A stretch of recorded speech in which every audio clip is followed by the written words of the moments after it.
those of you who know me, I'm D.D. Roberts, City Councilman Ward 2. And my format today is to hear from the people. I have, we'll give everyone a chance to, they have something on their mind they would like to say, questions they like to ask. If I don't have an answer for you, we'll take the question down and we'll make sure we can be able to respond to you with an answer in an appropriate time. So, I mean, the floor is, yes, sir. Would it be okay if I didn't stand? Yes, sir. I have a little problem. Oh, you're fine. No, I had open heart surgery a couple of months ago, and still not open. Anyway, I sent you 2 questions. Yes, sir. My name is Willie F. Bird. I live at 219 East 22nd Street in Anniston. I'm I guess a middle Yankee. I come from Indiana down here. In 1961, I had an uncle who was so nice to send me down here at that time. But anyway, I had 2 questions, as I said. One of those questions was just sort of, maybe it affected a few folks, but, so I'm not going to ask that tonight, but I do have a question that I do want to ask. And this doesn't really have to do with a lot of laws and stuff, but it does too. But the big thing is, it has to do with pride. Yes, sir. Our pride as a city, as a neighborhood, and as a neighbor. I had the experience of working with the United States Census Bureau. So that meant I got to go to a lot of places. And people, here in Anniston, I was so brokenhearted to see the amount of houses, buildings that were just absolutely falling down, not taken care of, in miserable shape. And it doesn't appear, I saw in the paper where, we're getting rid of some things, some of the houses and stuff, but I can take you in Ward 2 and just show you at least 24 places that nothing's been touched. Now, I did go to City Hall, and I found out that some of these that haven't been touched, you can't see from the road because they're overgrown. And I do have a problem with that because my grandson has a house right next door to one of those. Now, I think we have a 12-inch rule on grass, how high it can be, that's the highest it can be. Or is that supposed to turn it? I don't want to say yes, I don't want to say no. Things like that when it comes to the person. Okay, well, I was told at City Hall. There is a rule that 12 inches is kind of like the maximum height, but that depends on a lot of circumstances. Yeah, okay, I just want to make sure I was correct on that. That's what I was told up there. Now, so I went to ask City Hall about that house next door to my grandson. She said it had been owned by the state. Evidently, the state can let theirs grow up, and it was owned through taxes, I believe. And it can grow up as much as it wants to, because the state does not have enough manpower to come along and keep the trees cut, grass cut, and all that. Well, I said in District 2, I know of 5 different places like that. And of course, I didn't go to every place in District 2. That's just what I have to go to on my job with the census. Now, but then the lady told me, she said, it's been bought.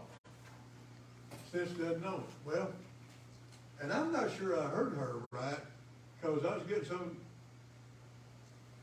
disgusted, I guess you might say. But I think she said that the individual that bought that had 3 years to decide whether they wanted to keep it or not. Is that correct? Well, so when you buy a house for back taxes, the From the state. From the state. That's been taken over by the state. The original owner has 3 years to come back and redeem the property. Okay, but in that 3 years, they don't have to do anything. Well, so,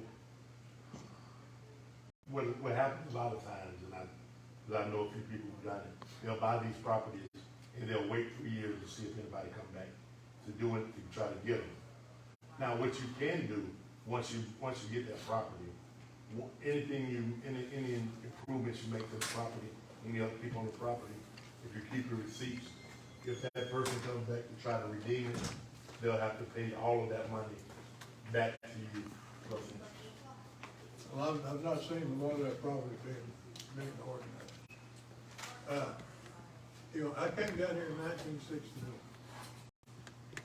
I'm a Yankee, I'll admit it. Don't nobody throw nothing at me. But I look at this stuff and I go around, and I have to admit that I've let my house go down some. I was working on it when we've had a bunch of illness and injuries and stuff, but I'll be back on it. If I had money, I'd pay somebody to do it right now. That one But some of this is just pure neglect. Now, the other thing is, even though we've got these, the one thing that really upsets me is people that have no pride, and evidently we do not have a way of taking care of that. I have driven around District 2, and I cannot tell you the number of front yards that have refuse, trash, cars, mud, you name it, and that's in the front yards of the cars. Now, we drive about Oxford. Folks, go to Oxford and drive around their neighborhoods. Now, I'm not a big fan of Oxford, don't get me wrong, but we are not taking pride the way we should. And I'm not sure if we're taking the laws the way we should. And I'm just a real upset and homo. And y'all come up and look at my place, and I guarantee you, it ain't perfect. So I'm 79 years old, but I guarantee you, my yard's in better shape than a lot of them. Yes, sir. I believe you. And so I didn't get. Forgive me, I didn't catch your name. It's Willie Bird. You Willie Bird. should have two emails from me. 2 emails, okay.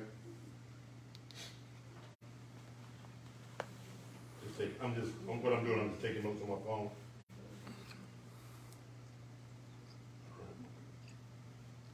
All right. Well, Mr. Bird, to your point, you're right. As I drive around West Anniston, as I drive around Ward 2, we have a housing problem. We have a problem where a lot of these houses have been abandoned. And what I found in my limited research is a lot of the parents, or a lot of people have passed on or left the house. A lot of houses you'll find that are air property, and you may have property left, and one child may want to live there, one child may not, or whatever their difference of opinion on, and nobody does anything with it. Okay, I have another question for you. I'm not gonna run against you next time, don't get me wrong, Yes. but, how long have you been elected now? Starting a year in November. Have you been everywhere in your district? I haven't knocked on every door, but I'm not talking about every door, just have you driven around Yes, every sir. street in your district? Yes, sir. Then why are we waiting this long to get something done? Well, so riding around, seeing it and getting things done are two different things. So one thing that has happened, anytime that there's an issue, I see an issue, I personally put in the work order, have it done, then I'll call either the city manager or I'll call the department head that needs to handle that, and they'll take care of it. And Now, as far as, don't get me wrong, I appreciate that. But, now, folks, y'all mind if I ask if y'all if I ask y'all a question? Is it okay if I ask him a question? Yeah, go ahead. Would some of y'all be willing to just sort of organize where we can sit down and plan and figure out how we can make our district better? Would anybody be willing to do that? Mr. Bird. I think we need to come together. Before you answer, Mr. We Bird. need to come together. Well, Mr. Bird, that's. I mean, besides here, this, I mean, who knows our area better than we do? Don't you think they should be trying to do that too? That's, Oh, absolutely. that's their job. I thought that was just. Well, Mr. Bird, if y'all let me answer that for you. So, Mr. Bird, I have an open format for a reason. One of the reasons I wanted an open format, I want to hear the things that the constituents want to do. Now, if you want to talk about, we have a program called Anniston Change. Our Anniston Changes goes around, and we were doing it every month. Now because of lack of participation, lack of volunteers, we scaled that back to once every quarter. Now, what I would like to do, and what I've always wanted to do in Ward 2, is let's start that program here. Let's start a program where we get together every so often and we clean up a certain part of the ward each day.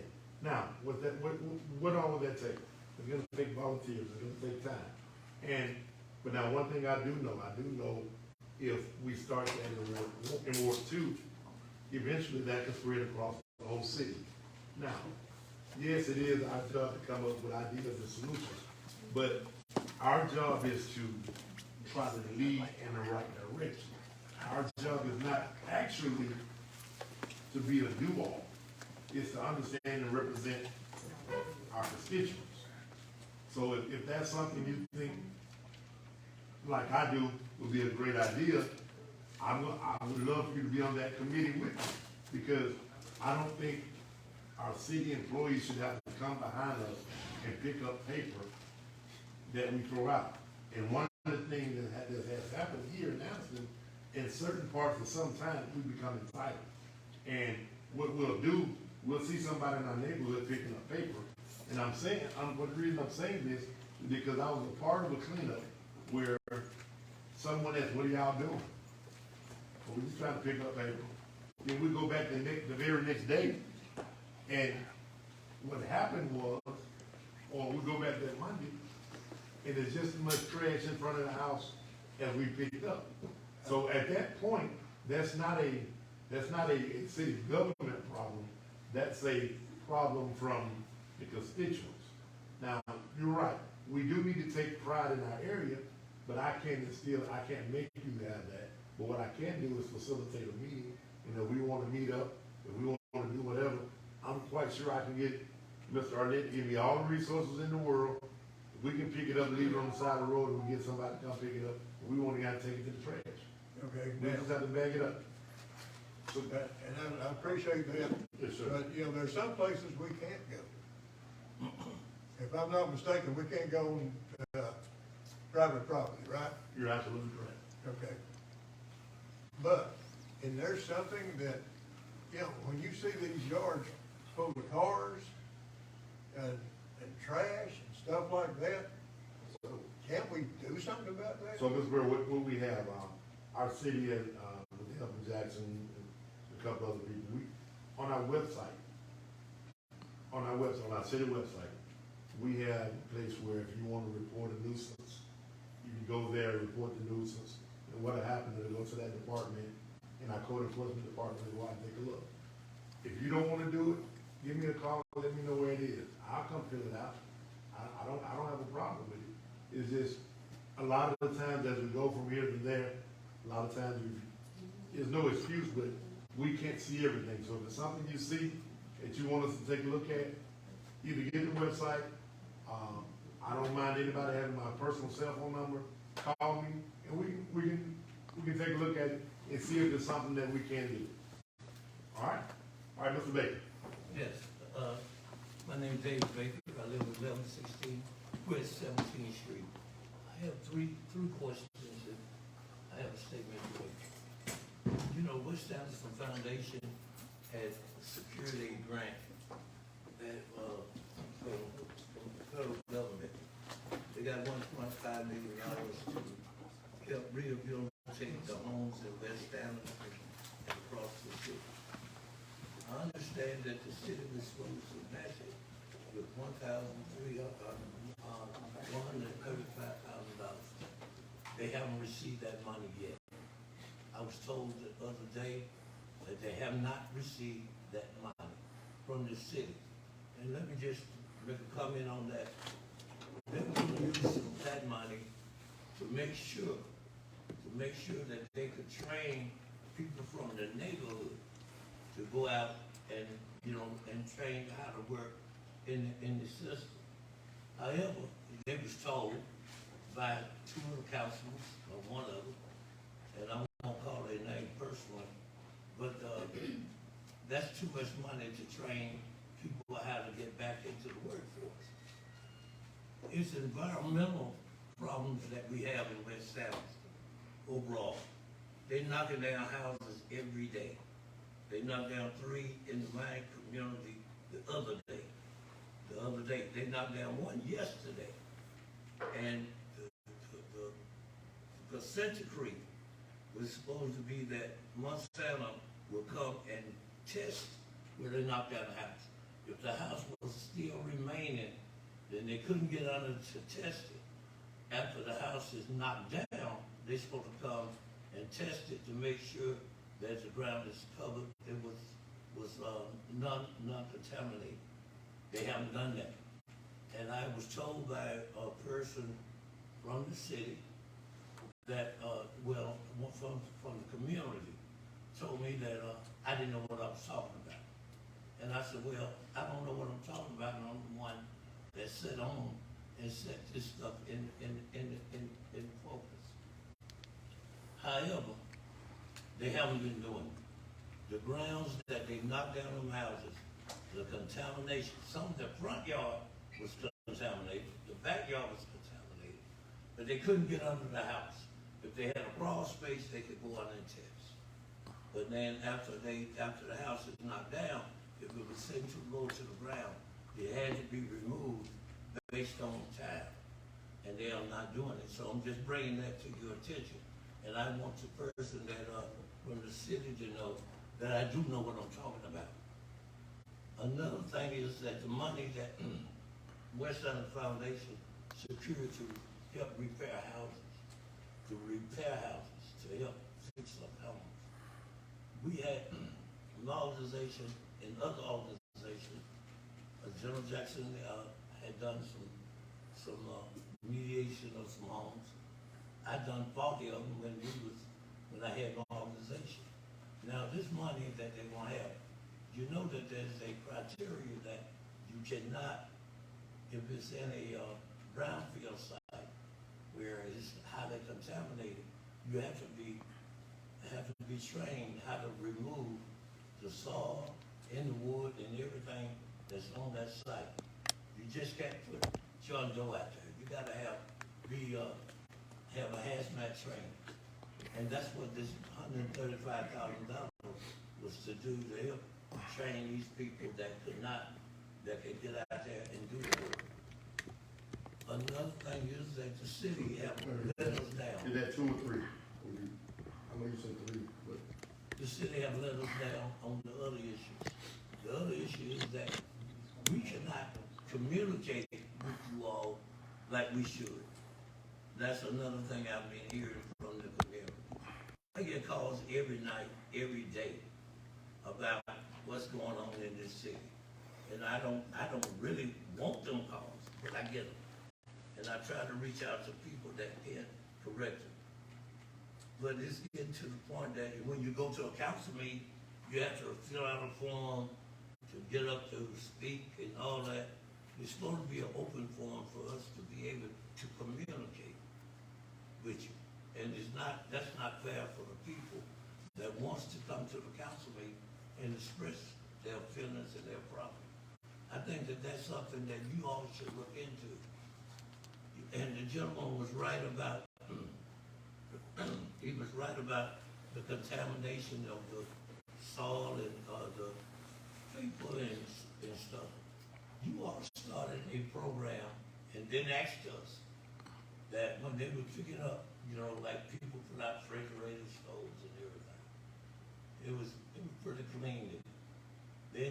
order to have us to take the stuff that we take out of our house and take it and put it in a dumpster. People that live in West Anniston, 90% of them are elderly folks. People from the east side will bring stuff from over there and dump it in our neighborhood. And they was doing it, they did it last month before that, they was doing it.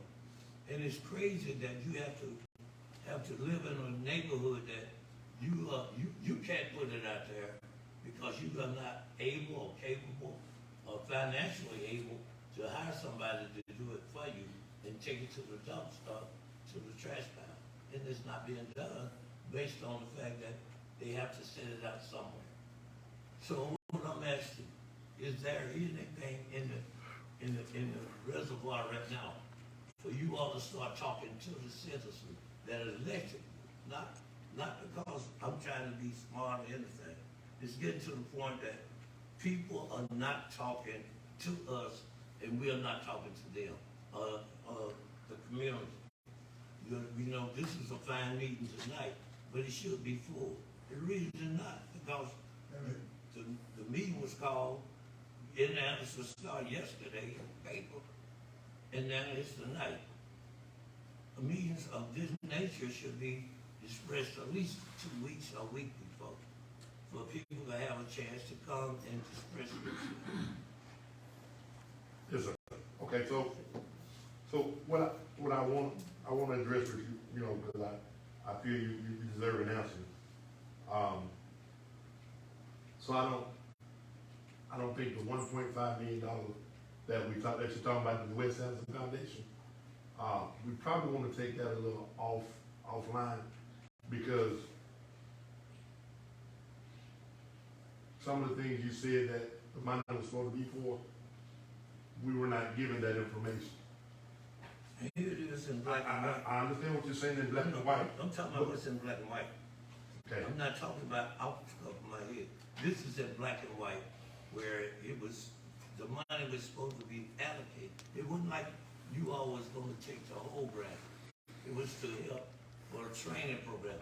And a matter of fact, let me just put. So Mr. Baker, hold on, Mr. Baker. They said that you Mr. said Baker, that. Mr. Baker, with all due respect, sir, that's why I said we probably need to take this offline, because when I personally asked for, when they came to me with this at the last minute, when I was talking to them about it, I asked them for certain things that they did not provide, and one of the things the part we're supposed to match, the part we were supposed to match, they didn't say anything about any training. So that, I'm gonna tell you what came to us. Okay. Now, I understand you may have something different. That's why I say, of this, we may need to take this, we may need to sidebar of this, because what I don't wanna do is start pointing the finger. Then I don't come to be negative. I come to listen and understand, but I can give you some facts of what I know about this, and the facts of what you have in black and white are not gonna line up with what I was told. Okay? So I'm more than willing, and listen, anybody that's willing, 256-499-4218, that's my cell phone number. If you mentioned that our citizens don't get a chance to talk to us, if they call you, please refer them to me if there's anything of any concern as dealing with it. See, I understand we have been underrepresented for a long time. I'm from here. I want what's best for you. I am too. I want what's best for our people. And I don't have anything to gain out of it outside of being elected as the official for Ward 2. That's prideful for me. So what I'm saying is, now I don't know about, I understand what you're saying about the brownfield dirt, about my son's going to be on site and all that. We'll look into that. I can't sit here and say, well, they don't want to be in We're because. supposed to have institution control, and the institution control is supposed to be done by the people that y'all hire to knock down the house, supposed to let the city know that the city let them knock down the house. They supposed to let you know when they knock it down. You all is supposed to let Marcella know the home is knocked down. And let me just make another point. The house is knocked down, but there's several other houses right up on the road. I mean, it's blocks that don't have no houses on it, no more, period. I'm talking about, it's like crazy. People living in these houses with sheets up in front of the door. And it's really terrible. It's terrible.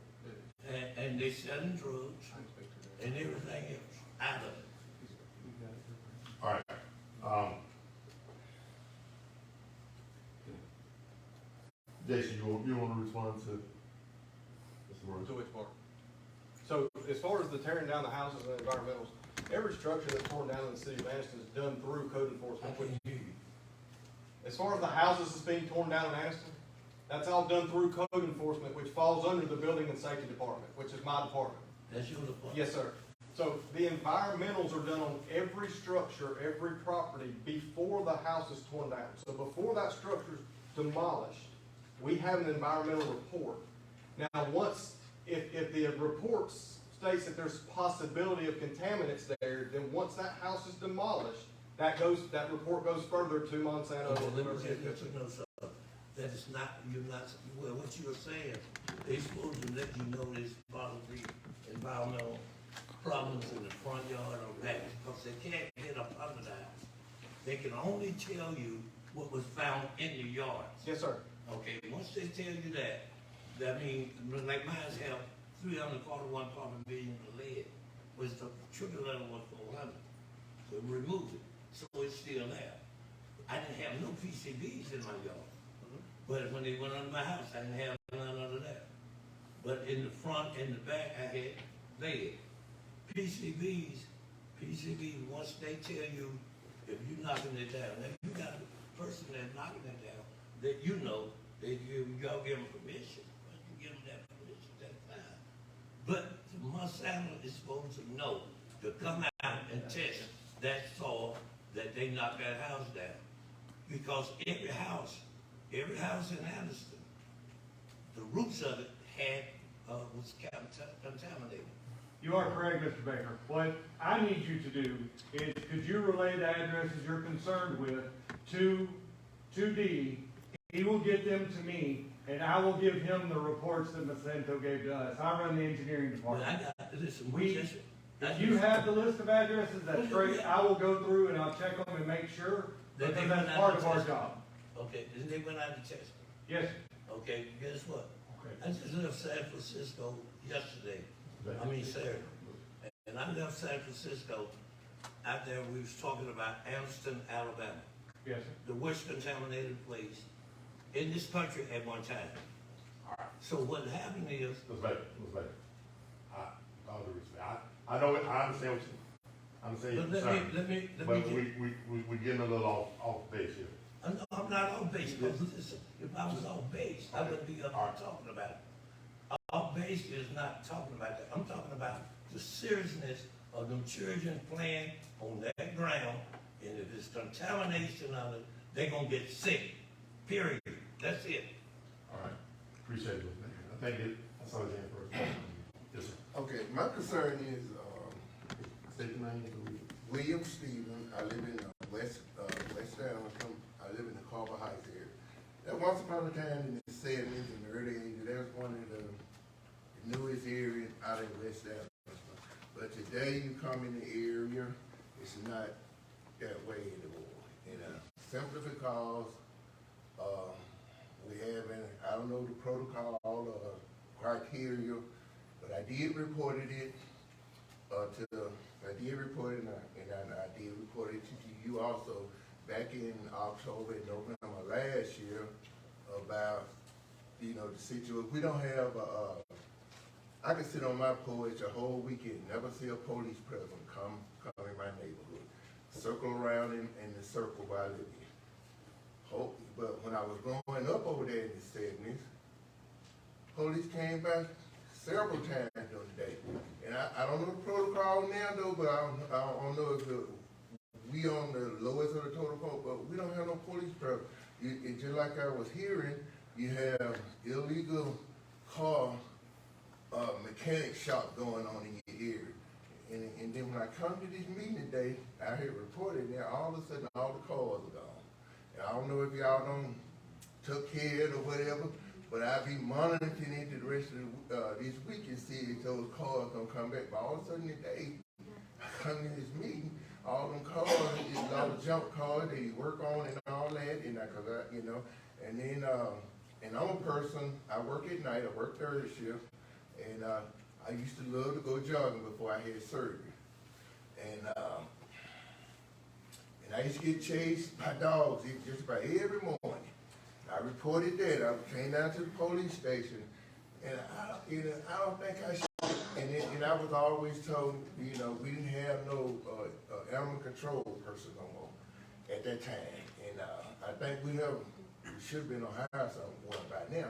But this was back in October when I reported it. I had got to the point when January came around that I stopped going jogging.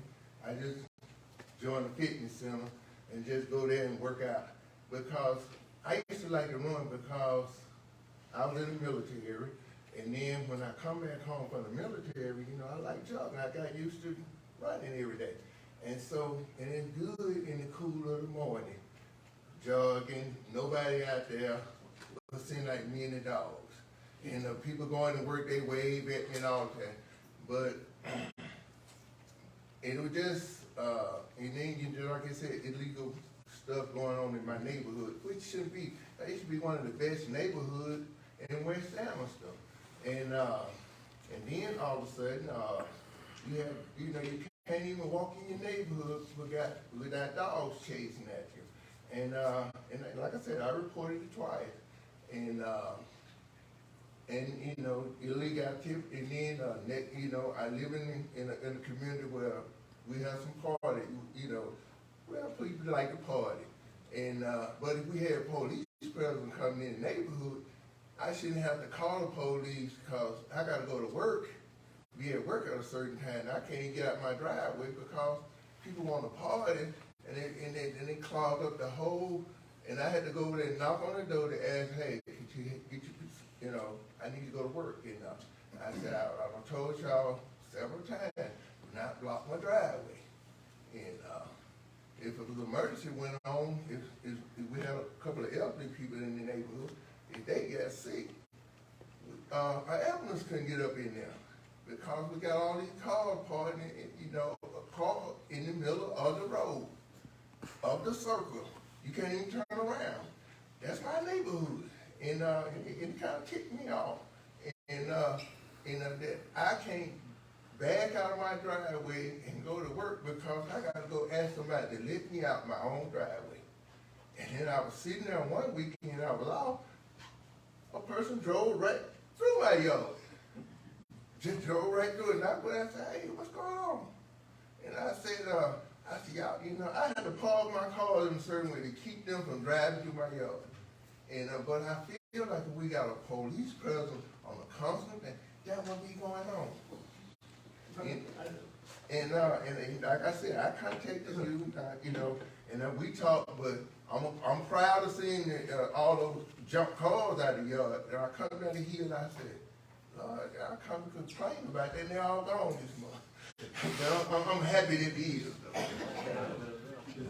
Anytime you call, I remember you called about the dogs, and I called the police chief and got them on it. And at the time, we did not have a animal control person. I think that person we had to wait, and we were trying to fill that spot. But yeah, I will mention that. I'll give the police chief, and we'll get some more circulation around that. Make that a point. I think that's a little extra.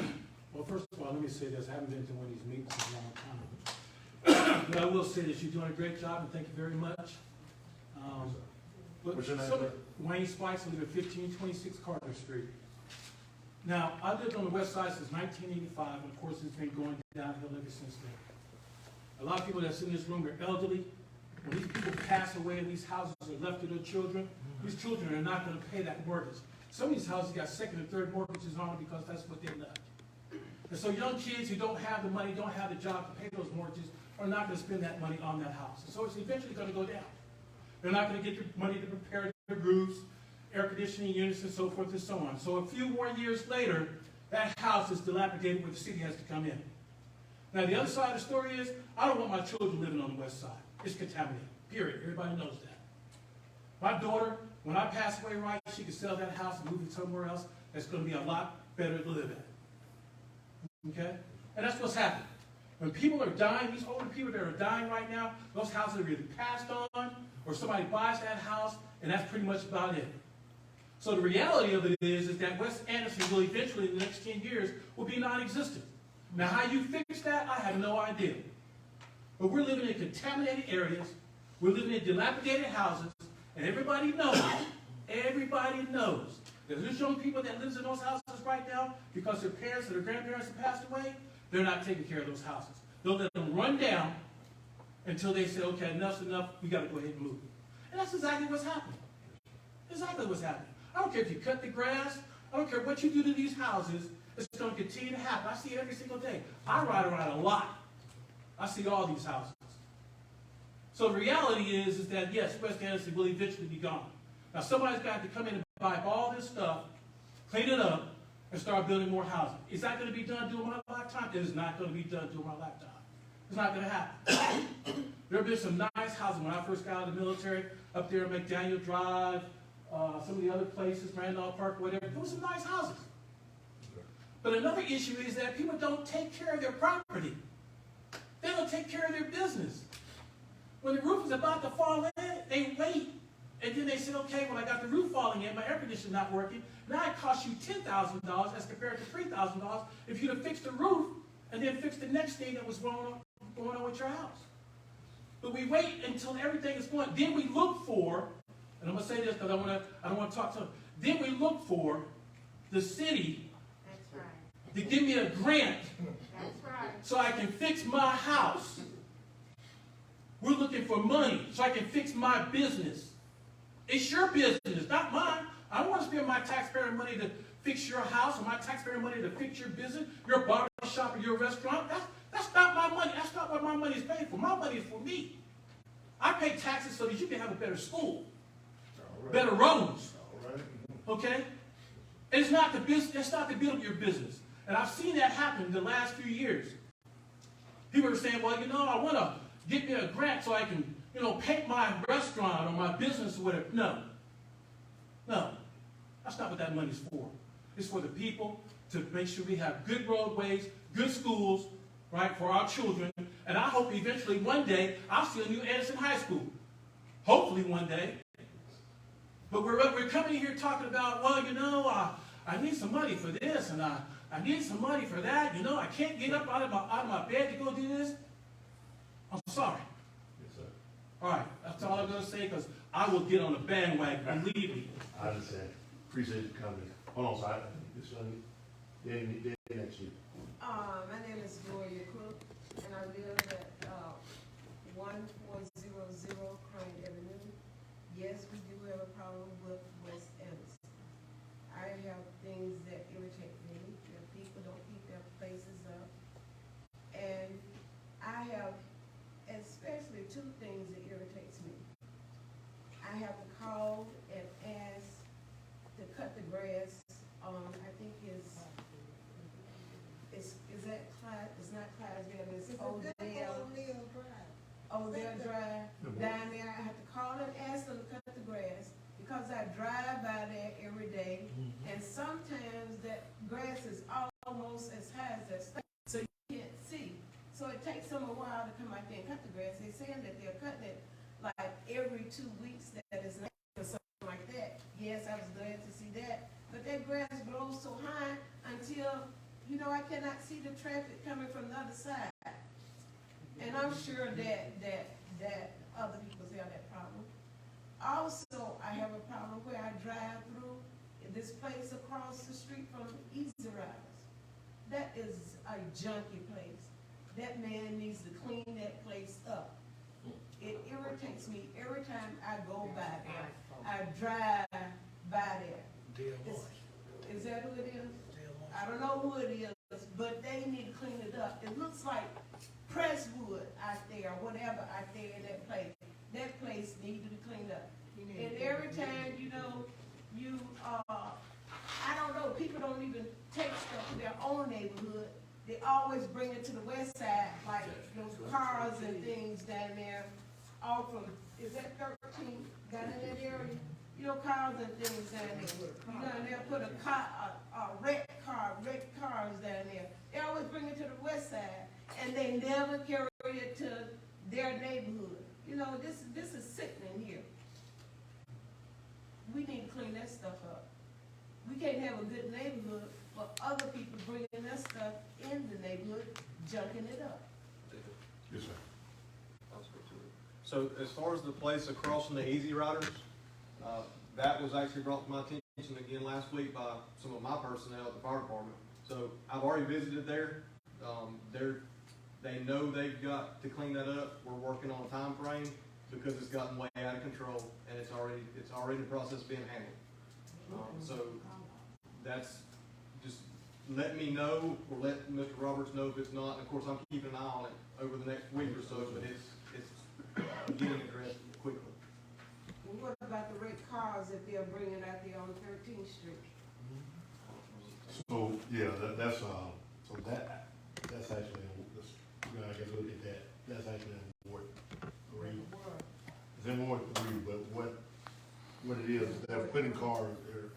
They started with a couple of cars. Yes. And they're coming off of the other side of, Is that on Front Street? no, this is up here on, Oh, okay. so, It's at the end of, it's at the end of Definitely Clydesdale O'Neill. and 13th. Yeah, it's at the end Right of in that Definitely area O'Neill. there. But you go up 10th Street and you turn over and later, Yeah. back where, yeah, I'll show them where that is because they have been adding cars. Who is they?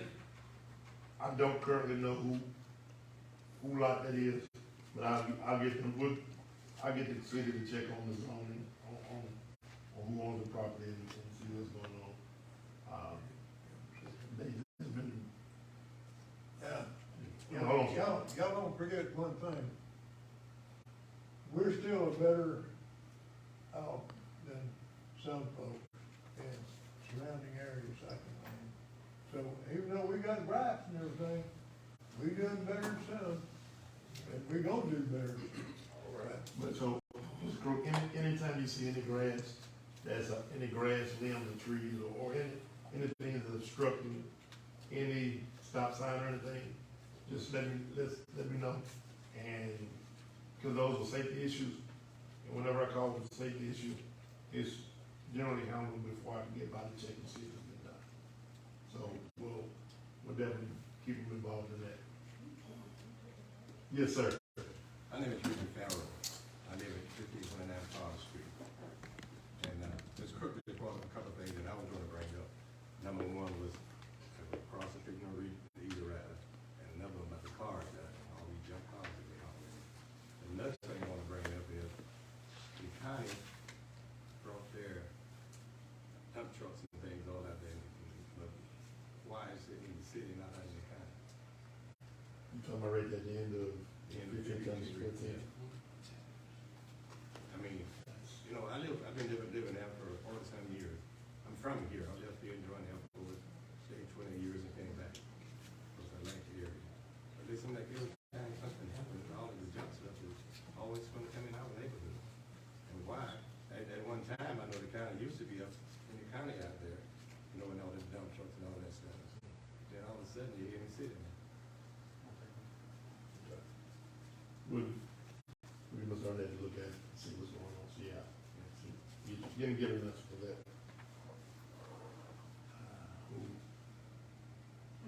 Yes, ma'am. Yeah, you must know. Hi, my name is Lachey Robinson, and I'm lived in Anniston and Alabama. And, what I've noticed in the short time I've been here, I live at 2009 Walnut Avenue, up front North Homes. There's a lot of speeding through there, loud music through there. I know they had mentioned doing speed bumps or something, a lot of trash dumps as well. And I called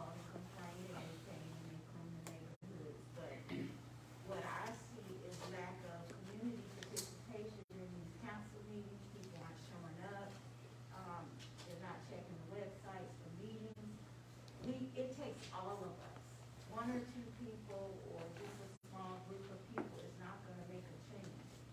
We all need to get involved. We all need to be proactive instead of reactive, so that we are not going to the county or the state asking for money to fix, repair, or do. We all have to get involved, and do our part. So, Thank you, Ms. Robinson. Mr. Glover. Chair Glover, I'm here on behalf of my mother who lives at 1928 Mulberry. A couple of things, and I think I've already spoken to you as well as some other people at the city. More environmental, up around, that would be 18th and Mulberry, back on 23rd Street, all the way back up to the corner. I've been in touch with a couple other people as well. I am concerned about the summer coming.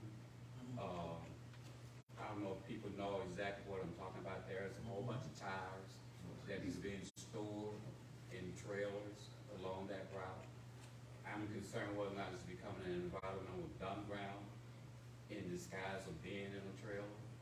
I've been in touch with some people who tell me they're staying in touch with it. I'm trying to be as informative as I can with them, and I don't really want to call names per se. But I'm concerned about it. Yes, sir. Because of mosquitoes and other rodents and varmints and other things that may come out. I guess my question along that particular vein is, I don't know if the city is in a quagmire because of what didn't happen when they had the opportunity, or somebody didn't say enough about it before with the environmental study, done or not done. I can't find out whether or not it was or was not done. And I just wanted to hear Ms. say, because the tires are there and they don't seem to be going anywhere. So I'm just want to bring that out again to see what's the next step is, what I need to do to help out, or whatever with the community and so forth. You're gonna address that, right? Yes, sir.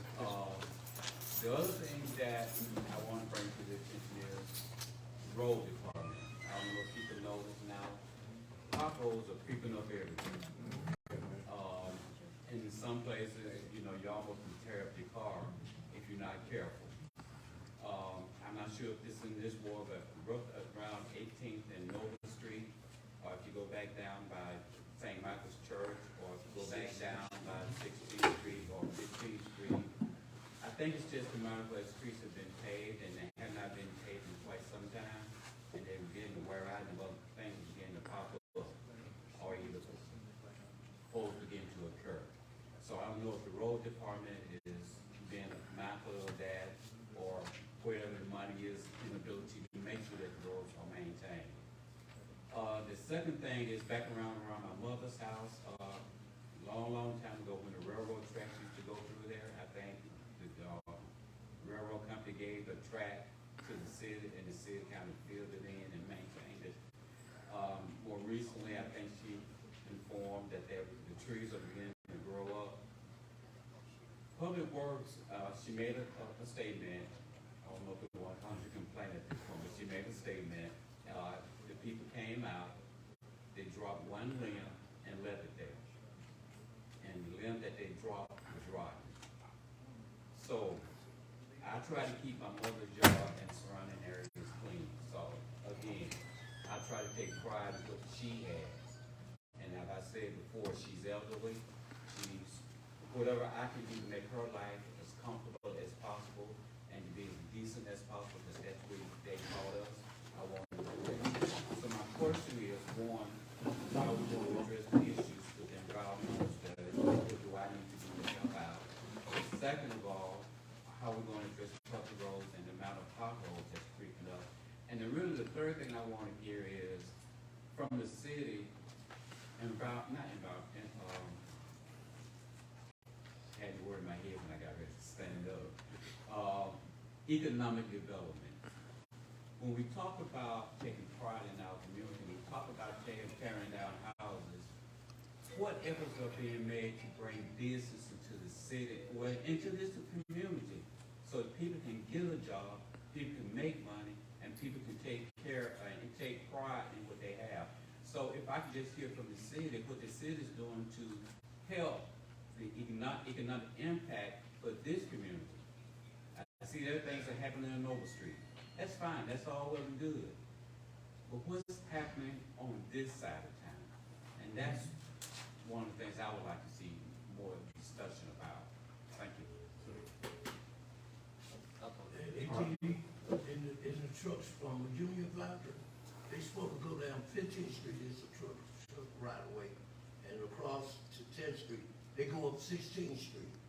And 16th Street is not a truck right away, and I'm talking about them tractor trailers be going through there, coming, and well, I don't know where they come from, Junior Factory, but they do come up through there all the time, and that's. Ms. Baker, I appreciate your comment, appreciate your concern, but if you don't mind, would you please give us the same respect that we gave you, so we can, please give us the respect. I need to respond to what, Go ahead. Mr. Glover had some questions that he wanted some responses to, and you just came in, so if you don't mind, we'll get back to you. No, please. I'm just telling you 16th Street, those trucks go up through that quite Mr. regularly. Baker. That's all I'm saying. Mr. Glimmer, first of all, I appreciate you. I appreciate our conversations we've had. We've talked in depth about Gensco, and they've been good conversations, and I'm glad you're here because I was going to speak about that tonight anyways. I actually spoke to Gensco today. I spoke to them on the phone for about 45 minutes to an hour. They have had a change in some personnel, so the guy who was over that is no longer doing it. But the gentleman who's over it now, who's over the part that the city's working with as far as the cleaning up and the organizing and things like that, he's really proactive, he's really energetic, and he's really, I go by there at least once a week, and there's progress being made. There's a lot of progress being made. You just don't see it, but it's being made. As far as the environmentals go with the EPA, they're 100% up to date on all their environmentals. The EPA was there just a few weeks ago doing some more checks again, and there's no environmental concerns as far as the EPA or the state's concerned. They're passing everything they got to pass. Weekly, we are getting the mosquito reports. Got one just the other day to where their weekly report where they spray for mosquitoes again. I've been out there a couple times recently, and I've not been carried away by the mosquitoes, so maybe it's the time of year, maybe it's working.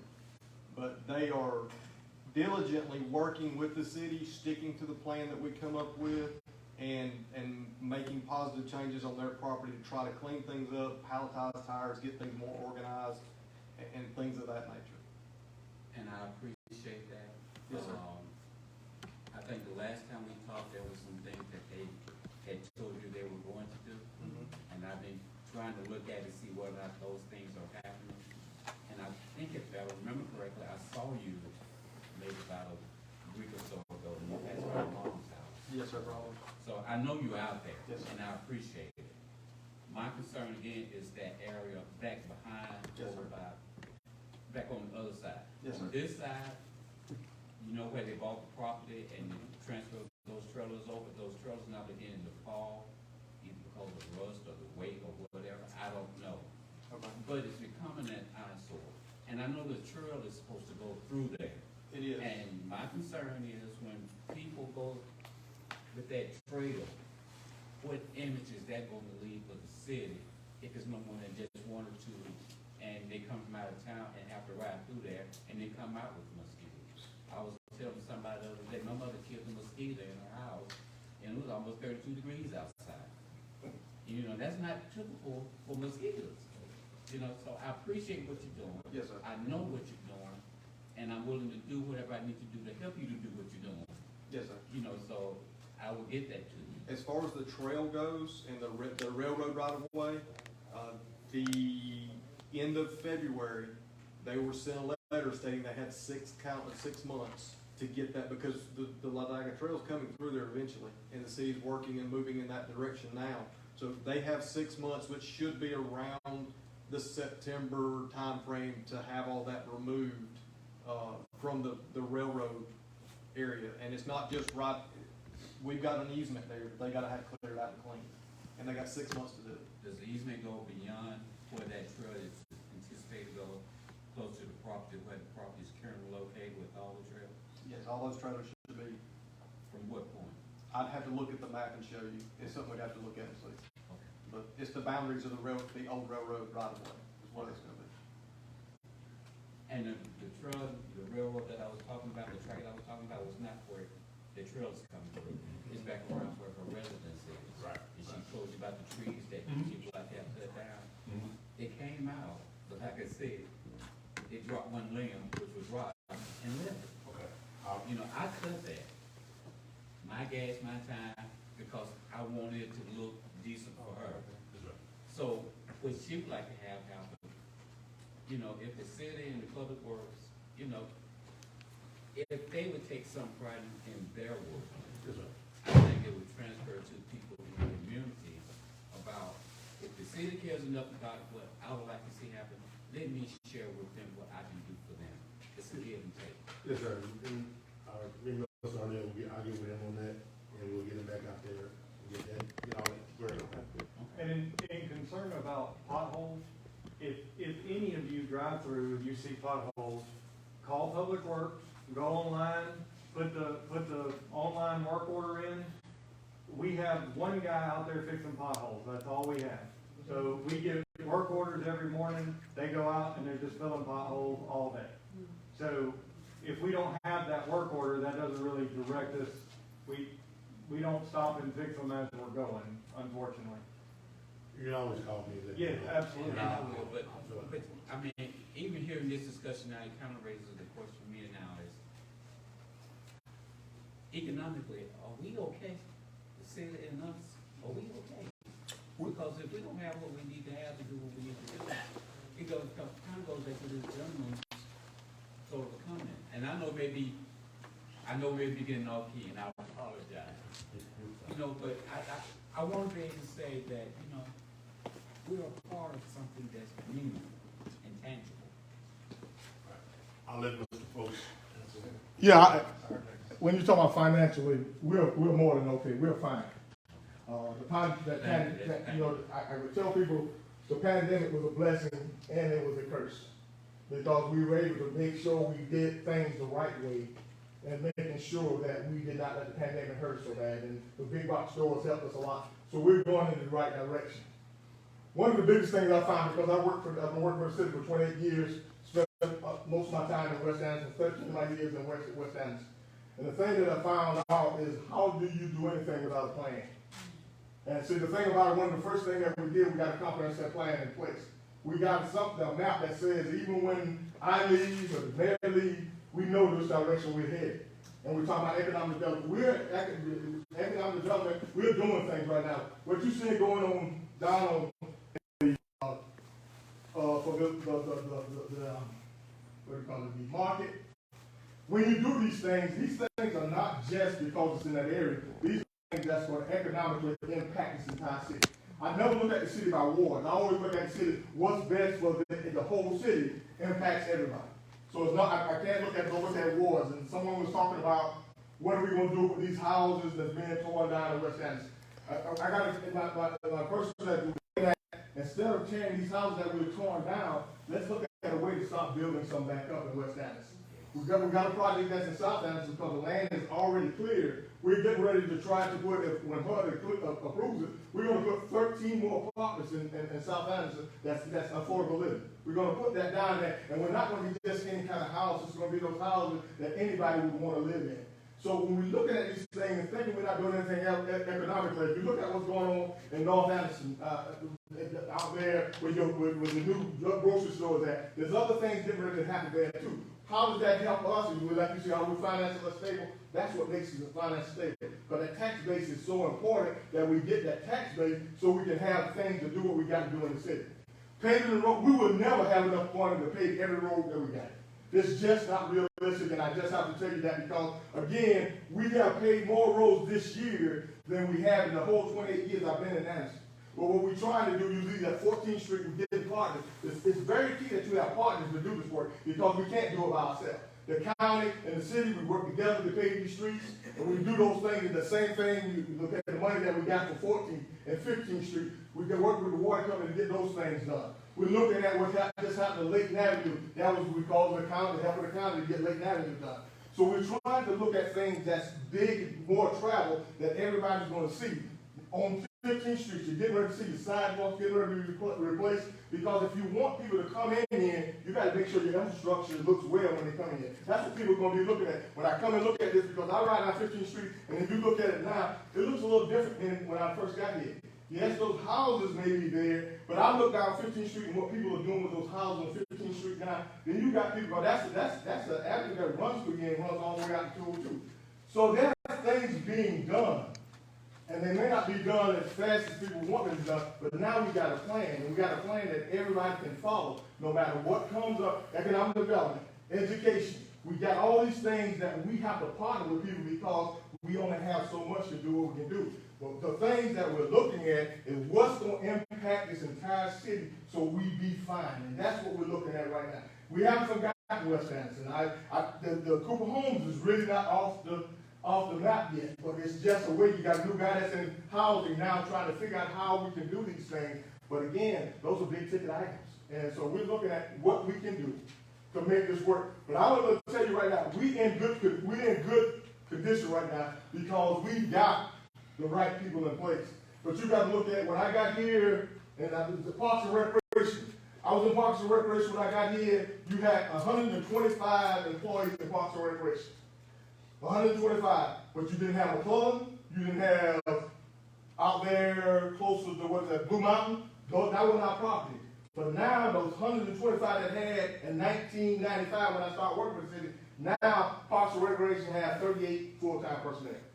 Same thing with Public Works. Public Works at one time had about 150 people working Public Works, but they didn't have a club and we didn't have all those things. Right now, Public Works, you may have how many? 60-something people. What I'm saying, we're doing all we can, but if we don't have the citizens that help us out, that's what's got to happen. Put that work on in, we're going to get to it as quick as we can. But what I'm concentrating on now is what can we impact that impacts everybody and makes everybody look good when somebody comes in here and say, I want to be here. I want to have the things, you got to have the quality of life when you come here. Those are the things we're looking at right now. Let's use every money that we got to do the right thing. So when people say, I want to come down, we need to get young people back in. Young people are starting to come back here. And if you don't know, right now, when young people can work at home, I'm meeting people right now who stay in Atlanta, but they're working from home and they moved to Anniston. I met somebody else who came from Baltimore, and then they called his sisters and brothers and say, y'all need to come here too. Because we have the infrastructure, all the parks, but the parks we've done, we just put almost $500,000 in our parks because if you come here, when I got here in 1988, all I wanted to know was two things. Where do I educate my kids and where do I recreate my kids? Everything else I can deal with. I can deal with crime, I can deal with all that, but where do I educate and where do I recreate? Those are the type of things when people come here, especially young people, that's what we're going to be looking for. So that's why meetings like this, let us know how you feel. My skin is tough, but at the same time, I'm going to tell you, we're doing a whole heck of a lot, and you ain't seen nothing yet. And that's what I say, you ain't seen nothing yet, because I got it, my bookmark is in, but you ain't seen nothing yet until we finish. But I want you to ride around town and look at some things that's been in place and look at what it used to be. Ride down 15th Street and look at what it looked like now compared to what it used to be. I'm just talking about infrastructure, because that's all we can control. Can't control the house, but we can control the infrastructure. So those are things, yes, sir. And Mr. Fox, I I appreciate had my hand up. Let me just say this. Let's make. You were responding to something. I had my hand No, up. go ahead, Mr. Baker. I had my hand up. Well, we're not gonna do that here. I had my hand up. I'm telling you that. Look, with all due respect, Mr. Folks, I respect what you are saying, and I agree with you. You got to do things in order to get things and money in here to do things that you gotta do. But the only thing I'm saying, when you have a strategic plan to go forward, it involves the community from the day one. Listen, I'm not criticizing you. I'm only giving you something I know for a fact. You cannot leave us thinking that it's gonna happen if you don't involve us in the movement. How you doing? Yeah, just like Mr. Councilman Roberts, that's why we're here tonight. If y'all go to our website, everything we do is there. They don't have a computer. But I'm saying it's there.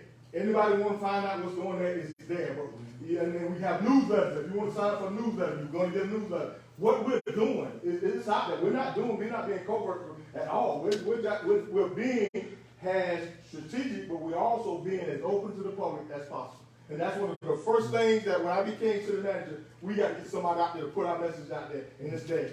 In this day, nobody, if you can't get there, somebody else can. Yes, sir.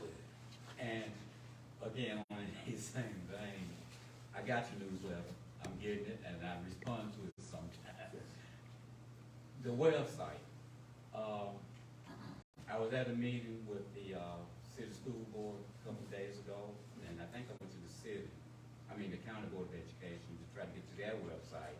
And then I went over to the city of Anniston trying to find out, is there any way to make the website a little bit more favorable in maneuvering to find information?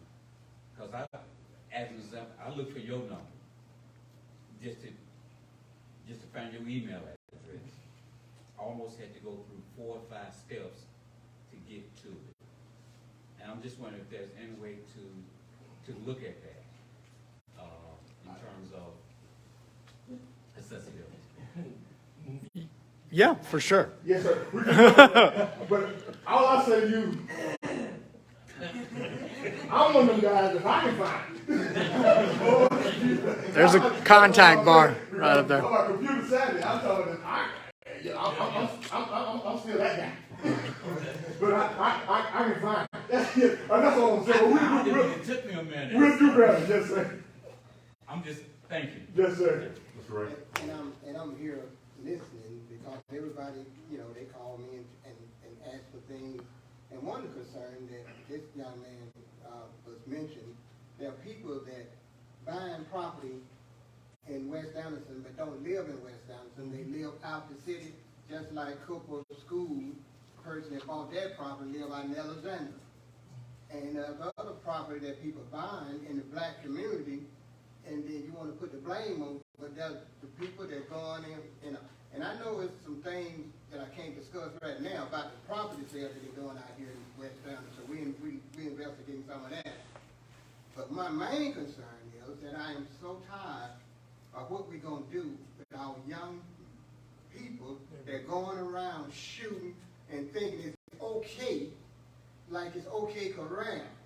Now, if we, as a community and our young kids, and the parents and everybody else, we got to get involved. I'm still hurt because how can a man get shot on a main road and we can't find out who it is today? And we got all cameras everywhere. It's a hurting thing because each time this happens, their families are hurt. And and so we need to have more patrolling, and we need police patrol not to just get tagged like patrol for a reason and a purpose to let the people know I'm here to protect you. I'm not here to try to rob you. And so and so I'm gonna leave it at that. Mr. Ray, and I know you see the red shirt I got on. I wear it for a reason because I'm personally getting sick and tired of the shootings. I'm getting sick and tired. First of all, we live in Anniston, and these people are so afraid that they're riding around with a round in the chamber already. First of all, then these young guys got what they call switches. So all they're doing is pulling the trigger and it's spraying. You turn the automatic weapon into a semi-automatic weapon into an automatic weapon. And they close their eyes and just shoot. Now,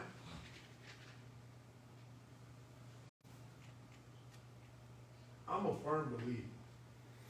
Anybody get caught with something that's been modified that we know to be illegal, let's throw the book out.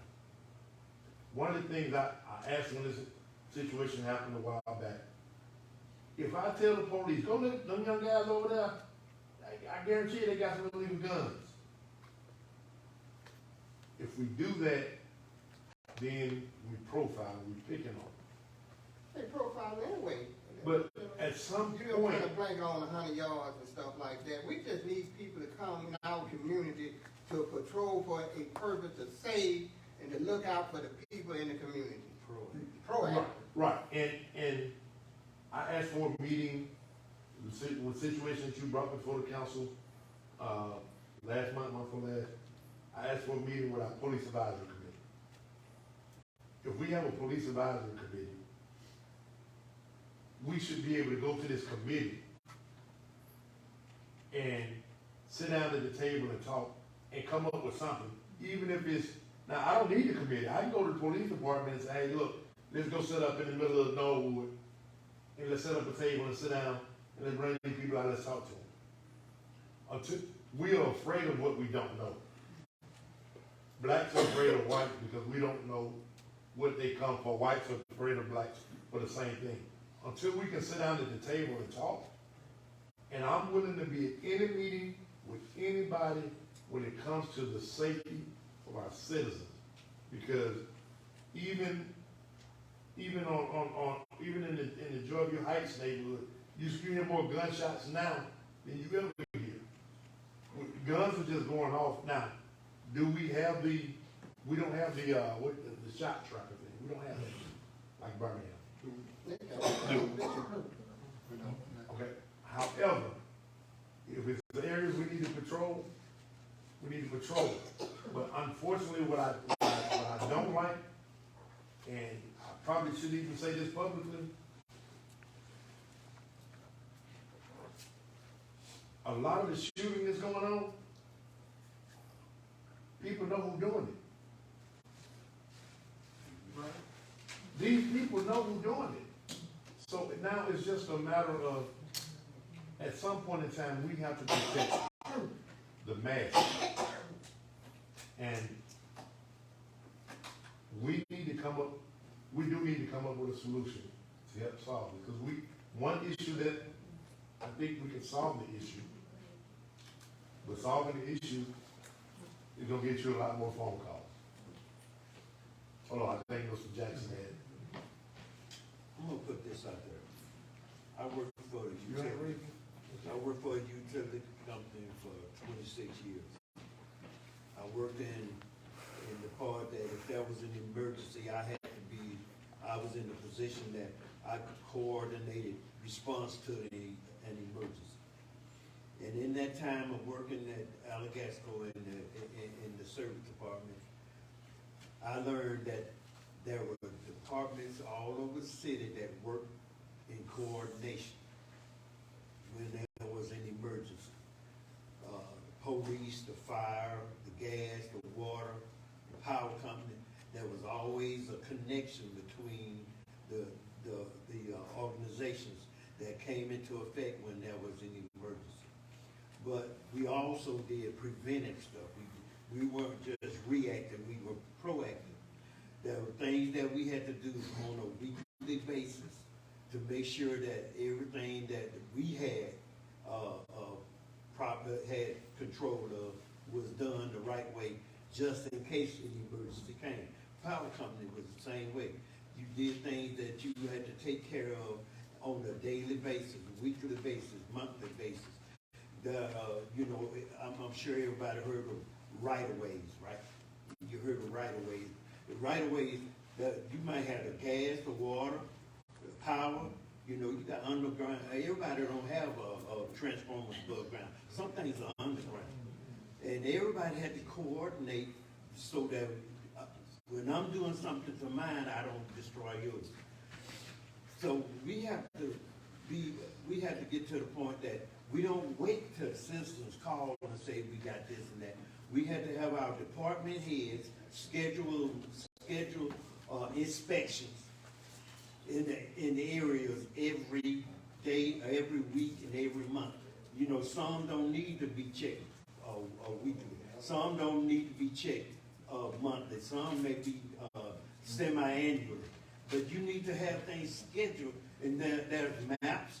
And the best way to do it is put the map up there. GPS is all right, but GPS doesn't show you everything that's on the map. You go and divide it up into sections and areas. Divide West Anniston up into 4 sections. Divide South Anniston up into 4 sections.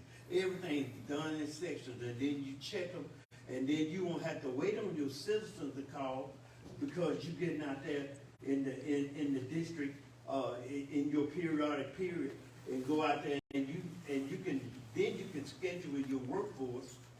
You might not have 100 and something in the department like you had 15 years ago. But you take that 60 and you can do just an efficient job with the 60 as they did with 120. Because it depends on scheduling and things like that. So if we be proactive and do things in a systematic manner, now it may not help with the violence or gunshots and everything, but those kids shooting those guns didn't get that way watching Mod Squad. They didn't get that way like that.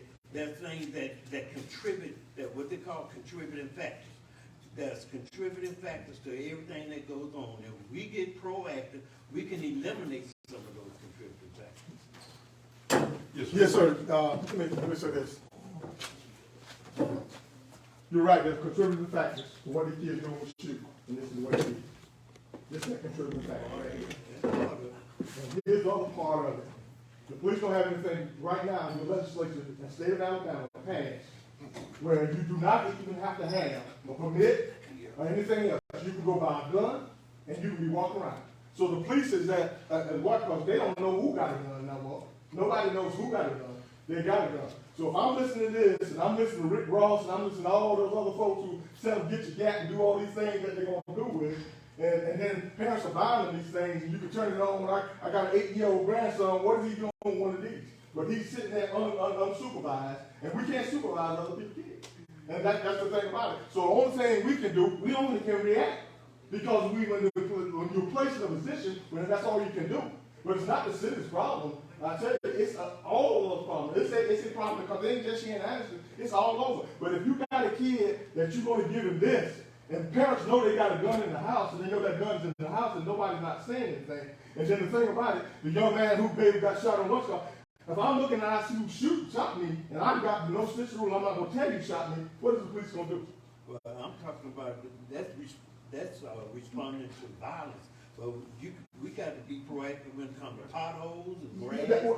We're not just reactive. We're proactive on that as well. We're working with what we got to make sure Parkville does what they do. So we're doing that. We're being as proactive as possible. And we only saying we got the portion of the purpose of the work order because we can't be proactive all over the city. So if you got something proactive, the citizens be proactive. If you see that pothole, call us to work on it in. We're gonna get to that work order. And we get that work order, but what happens a lot of times, people just come and say, this pothole is here, have you called the work order? No, I didn't. But if you call that work order, we're going to get to it. It's going to be proactive. We're just as proactive as anybody. Because there's one thing about it, no matter how short we get in people, we're still going to do what we're supposed to do. It's never going. I'm not making no excuse that we are not doing what needs to be done, because no matter if we don't have, if it's less than 67 and go down there, we're going to do what we're supposed to do. Just like I say, the police has 8 precincts that they have to cover. Or go to guard mountain with the number of people they got. They only got 6 people that they got at their guard mountain. So you got 6 people cover 8, and they're gonna do their job, and they're not gonna complain about it. So we're doing it then as proactive as possible. But again, 6 and 8 just don't match up.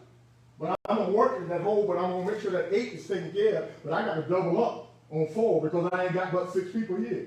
So we're being as proactive as possible. But if I got to be called out to do something else, I can't be every place. So we're being as proactive as possible because there's one thing about it, you can only be as proactive as you can with crime if you don't got a whole lot of police. And you guys have got police to be on every corner, and we don't have that. I'm gonna say this, Mr. Folks, and I'm gonna stop it.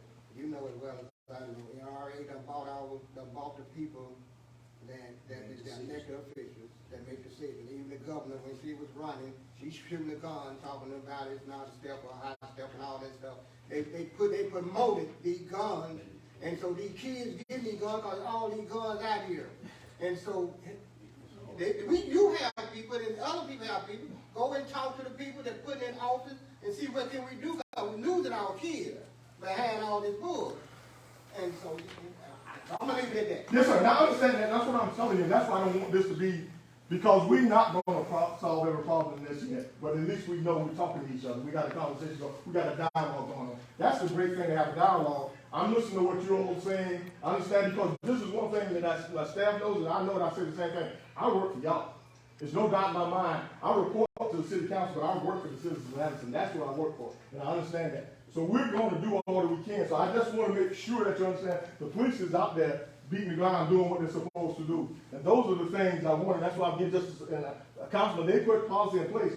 Whatever policy you put in place, that's all we can do. What the policy is in place, and we're doing that, just like the laws. Oh, I think, Ms. Leonard, did you have your hand up? Okay. So, Ms. Robinson, then, I just had a quick question. Where the cones are and the potholes, is that where it's been designated to fix? If there's a cone there, I'm sure that, Yes, where, There's cones on Walnut okay. and That may be one we're evaluating for a larger patch. Some of these potholes, you can't just throw stuff in. We've got to go back, cut out a square, put some cement in, and then come back with an asphalt layer. So we do try to mark those as we're waiting. that's what I wanted to know versus trying to put in a request if it's already been requested. Yes, ma'am. It never hurts to put in a note. That way, if it does somehow get shifted to the bottom or something, we will get it. yes, ma'am. My name is Michelle Blue, and I'm a relatively new resident to Anniston, less than a year. I bought a home here, but I'm also an educator, and I work within the school system, Calhoun County. And what I like to know is because what I don't hear, I hear a lot of things being thrown out, a lot of valid points, but one of the critical things that we talk about gun violence and these youth, but what are we doing positive for the youth? What do these young people have to do? Because you have to understand, and I don't know your name, sir, but I would have to disagree because for the last 25 years, that phone, that's what I use to help young people, to help them and to champion, to engage them in something positive. So there's all sides, we have to look at all sides of it, and that's what you don't see, but I don't hear anybody. The man, he mentioned prevention. How you prevent, a whole community has to be involved, but you have to have people you have to have something positive for these young people to go to. You have to have programs going on, and that's not, I haven't heard that one time in the room, and I would like to know what is happening, because I'm Coach Blue, I'm on the ground, and I'm already helping these young people, but it's not enough, because school will close soon, summer, and the gang the gun violence, the gang activity. All of us have been young, and I don't mind what happens. You have nothing to do. Not only do you have nothing to do, you don't have hope. You have trauma because you have parents that are addicted to drugs or they're working all the time. So the last thing I'm going to say is about bridging the gap, because each one of you play a role in this in terms of being a part of the community. It's about giving back and helping a young person because they're in pain, and you've been there, but you don't know what they're up against today because it's a different generation, but their issues are far more than what you had to deal with. It's just different with social media. These young people have so many things coming at them that it almost just blocks them. It just stops them dead in their tracks, and they don't have nothing to live for. So what is this community doing for the young people? That's my question. So, Ms. Blue. I'm sorry. I just got a question real quick, because I think it comes through the Parks and Recreation Department. Yeah. Mr. Burrows, I'm sorry, has a program that he's having. I think he goes to individual community centers, and he's having like little meetings in the park on Sundays afternoon to re-engage you. Yes, sir, we do a lot of that. We do something to do Sundays. When they're doing spring break, we have programs for the kids. We also have a program to help kids get jobs during the summer, so they're actually gainfully employed. So there's a lot of things that we do for the kids in this, and sports, we have athletics and other things. But the main thing about it is make sure we also have a good choice program where we've given over $50,000 in scholarships. So kids can actually fill out 2 pieces of paper, and they can get $500 to help them go to school.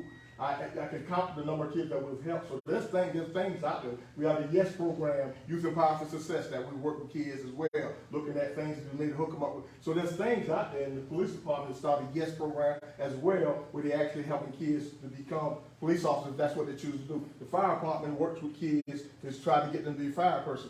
We have a lot of things that are happening that's there. And I want to make it perfectly clear is about this phone. When I say about the phone, because I agree with what you're saying, I understand what you're saying. But what I'm saying, this phone, just like a gun, without proper training, is dangerous. And without monitoring, is dangerous.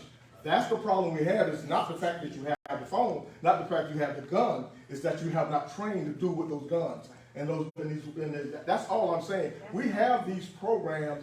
And we work to do. We've done Stop the Violence Day. We did it for 15 years. But every year you come back, there's more kids dying. So we want to get engaged with the schools to actually bring people into the schools so the kids, what they did, Donuts for Dads. I thought that was great. I wish a lot of people have been there and saw how many men showed up. You got over 150 men in there, and the majority of them black men. So it's a lot of things going on. What we ask is you all as parents get involved. Like when we do our something to do Sundays, you may only have 8 or 9 or 10 people show up. But we got the kids that we got a mobile parks and recreation that comes out on Sunday just to give you something to do. And we do that every month. We're doing that. And then we got the thing where we actually have where you can volunteer. Anniston Changes, where you can actually volunteer and help clean up your community. We do that every quarter. We used to do it every month for 2 years. So we have the things that we can hook the kids up with. All they have to do is just, we're there. But what has to happen, we all gonna have to work together. Or we all got to solve this, we all got to work together. We all got to work together. Let me say this to that point. So they mentioned a lot of things. Also at Wiggins Community Center, they have a STEM program where they're teaching the kids where they're going. I mean, here, Patricia, who's a Hall of Fame basketball player at her college, she's trained with the girls. The community centers, we have everything. Over it, also in Randolph Park, I know some of y'all seen right across from the school, we built a bicycle track, a mountain bike track, a starter track for the kids. It's a little over a mile and something long. It's right across the street. They go in, it's a nice trail. And that trail was built by people who love biking and wanted to get our kids in. They have over 40 kids that were involved in a bike club at Wiggins. So some of the things that we used to do, we no longer do anymore. But if we could get the parents to come out, just send the kids out. And here's what, and I've told my Mason laws and my fraternity, I've charged them with this. There should not be a child who's in Anniston who wants to play a sport that can't, if their parents can't afford it. We have all these social organizations, all these people that say we're doing community service. It's time out. So it's time for us to bring our community together and start holding each other responsible and accountable, because what happened, we've dropped the ball on our kids. That's right. So we have some things, and there are a lot of things that, and we even try to partner with the school with things. So we're a willing vessel, but if there's something you would think of, you would like to do, just let somebody know. Just call me. You have to reach these young people, meet them where they are. Where they are, you're absolutely so right. The things that they're interested in. Yes, sir. Social media has them Let completely me, not social. They don't know how tell to you be a little bit social. about me, but I'm coming to you. years ago, I owned a business. It was home repairs, home improvement. About a year ago, I started noticing young kids who were working folks that had no idea what type of screwdriver they're supposed to get when they said, go get me a Phillips screwdriver. I had an idea. I have 6 classes that's based on 2.5 to 3.5 hours each. They start off with, this is what, now, this is how it works, now you do it. I have 6 classes starting out from nuts and bolts and nails, going all the way through, and there's no power tools except for battery operated drills, screwdrivers, that's the only one. And it's, going all the way through wrenches, different type of wrenches, pipe wrenches, crescent wrenches, combination wrenches, all that. I've got 6 of those. I was going to go out and start teaching kids how to do that. Our future's in our kids, folks. That's where it's at. They need this. They need to have something to do besides say, I don't like your damn look. Bam! That's right. Type stuff. Yes, sir. I can't do it anymore. Like I said, I had open heart surgery a couple months ago. I gotta go through another surgery here in a few weeks. I'll give this to anybody that wants to try it. I had a person from one of the churches that was gonna get it. This was during my period, I lost it. I lost their information. But if anyone would like to do this and take it and teach kids how Sir, I to will. use hand tools. I will, because it's I will, needed, boy. it's right. I will. But first of all, If you're willing to you've teach, got to have a sponsor, and you've got to know how to use hand tools, because you're gonna be teaching. I got it. You know what? I'm with you. Okay. So, Mr. Bird, I'll get their information. Yeah. Please. You got it, I gotta go on too. Yes, sir. Yeah, no, go take care of that. That's more Oh, important. yeah. You got that right. Hey, enjoy it. This is one of the best I have heard in a while. See y'all. Okay, I'm Ellen Rich, I live at 25 and 4 McCann Avenue.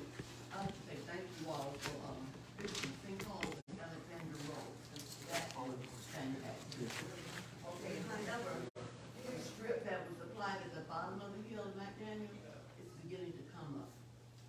So that needs to be looked into again. And also, the speeding.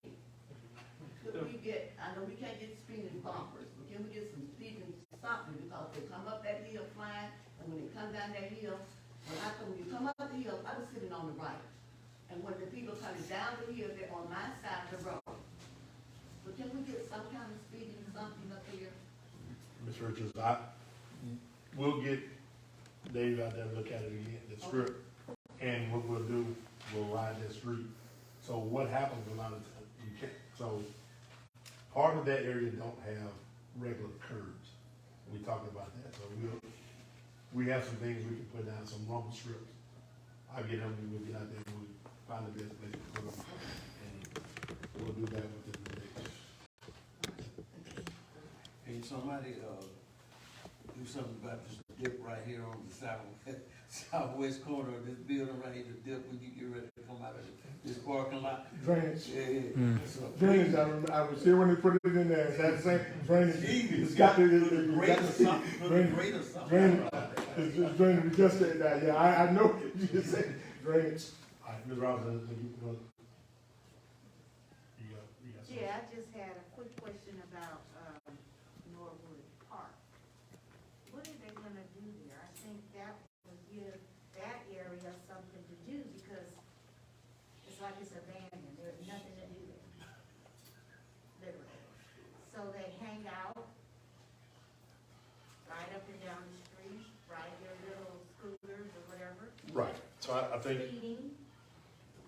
so let's get together, let's take this off, let's take that one offline. All right. Let's try to come up with some ideas, because one of the things I will say, and I'm man enough to say it in front of anybody. Right now, we need to look at safety over there a little better than. I agree. So if we could figure out something and make it safe, we'll definitely try. Okay. Your hand raised, man? Yes. Okay.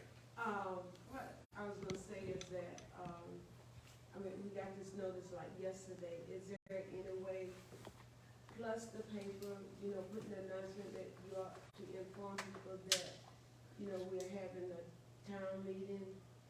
Yes, ma'am. Yeah, and Cause everybody doesn't take the, Anniston Star.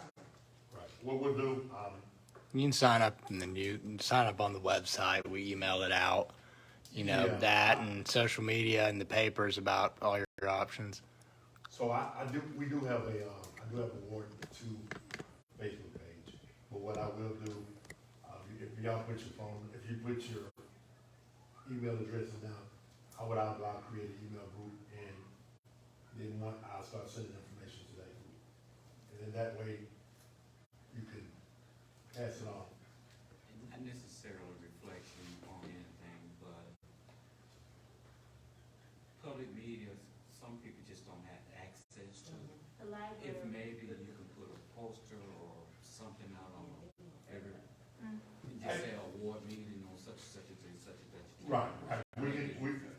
I get some flyers made, I need some help passing them out. Well, But yeah, but no, I'm talking about, we'll get most of us as well. but I got it, and I announced it on our church, Facebook and church, whatever. Yes, sir. I'm just simply saying, like right here on the corner. Right. Just a poster saying ward meeting. Yes, sir. Yeah, we can do that. We will improve the communication, I promise you that. And we'll also improve the frequency of this meeting.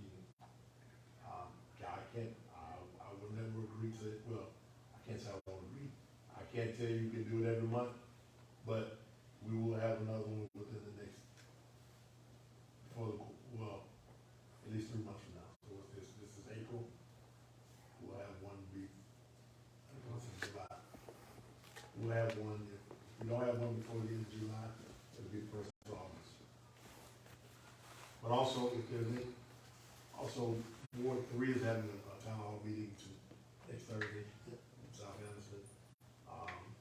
What I encourage you, if you have any questions about the city, because folks try to get all our department heads there, so if there's questions we need answered, they can get answered. The ward specific, I'll be there next week as well, so anything we want to be as resourceful as possible, but any ways we can help you get information out, we'll definitely try. Thank you, Jim, that is that. Okay. Okay, it got figures out in a minute, so.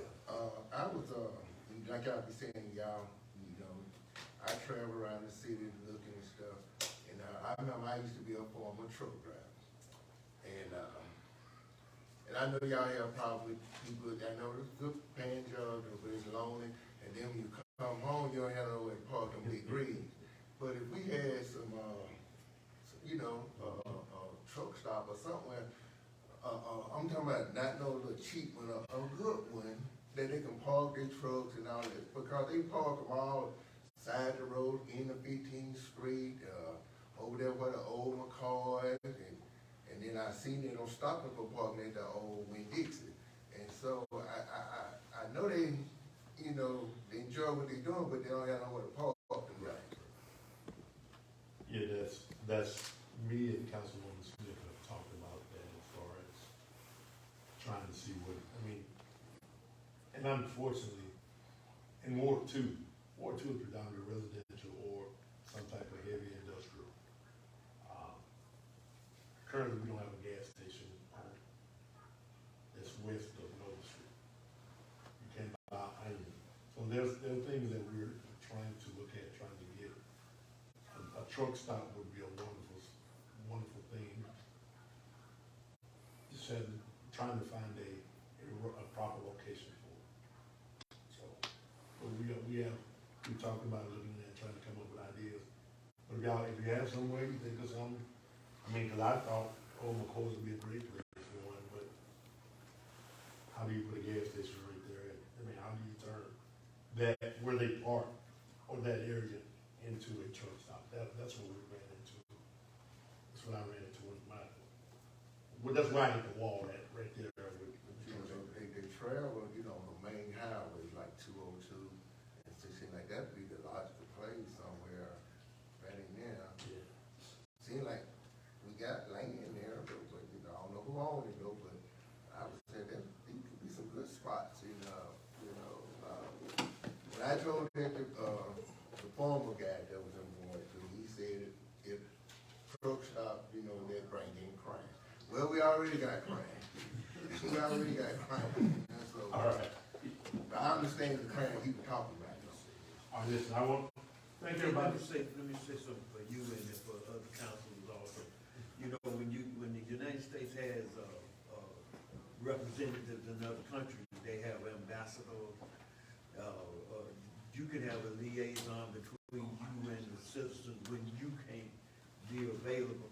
There's somebody that's in your ward, maybe 2 or 3 of them, that people can go to and then they can depend on to get stuff to you. You can't have a meeting once a quarter, but that second and third month, you need somebody to gather information and bring things, facts and things to you, and then you can keep that line of communication open. Like I say, we have ambassadors in every country. Yes, sir. That makes sense. We'll look into it. I'll see if I can, maybe I can get Mr. Daniel back there to work with me. Listen, thank y'all for coming out, and I apologize for short notice. God bless y'all. I appreciate y'all. If anything, make sure everybody has a number. You can't have it. You can't have it.